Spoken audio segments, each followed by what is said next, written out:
বিসমিল্লাহির রহমানির রহিম। প্রিয় দর্শক শ্রোতা, আজকে একটি ভিডিও নিয়ে আসছি।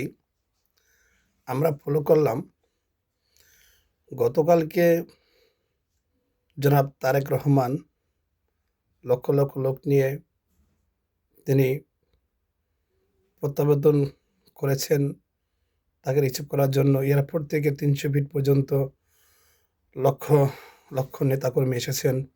ভালো কথা, তিনি বাংলাদেশের ছেলে, বাংলাদেশের সম্পদ। তিনি সাবেক প্রেসিডেন্ট জিয়া রহমানের ছেলে। তিনি আগামী দিনের ভবিষ্যতের বাংলাদেশের কাণ্ডারি বটে, সেটা আমরা বিশ্বাস করি। কিন্তু গতকালকে তিনি যেখানে সমাবেশ করেছেন, সেখানে সারা বাংলাদেশ থেকে আগত তার নেতৃবৃন্দ, ভক্তবৃন্দ যে কর্মকাণ্ড ঘটিয়েছেন, যেখানে জননেত্রী শেখ হাসিনা তিনি ৩০০ ফিট এত সুন্দরভাবে সাজিয়েছেন।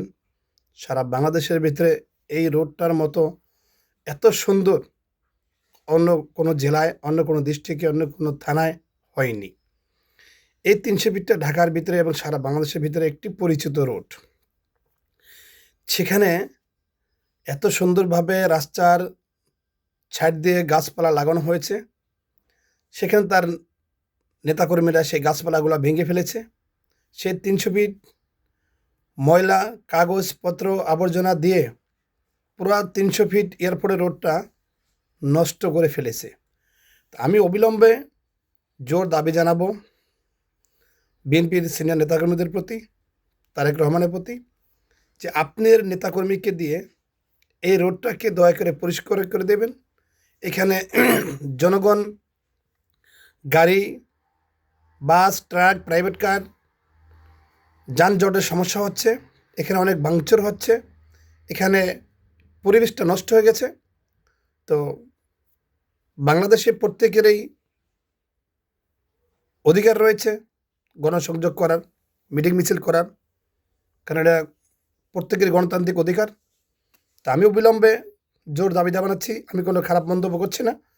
এই রোডটার জন্য আপনাদের নেতাকর্মীদের পক্ষ থেকে, মহানগর বিএনপির পক্ষ থেকে যেন রোডটা পরিষ্কার করে দেওয়া হয়। এবং দুই সাইডে যে গাছপালা ভেঙেছে, সরকারি গাছপালা, এগুলো সিটি কর্পোরেশনের আন্ডার থেকে গাছ লাগানো হয়েছিল।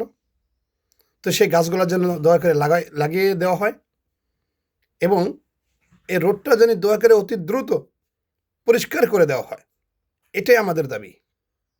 আসসালামু আলাইকুম রহমতুল্লাহি ওয়া বারাকাতুহু। সকলকে ধন্যবাদ।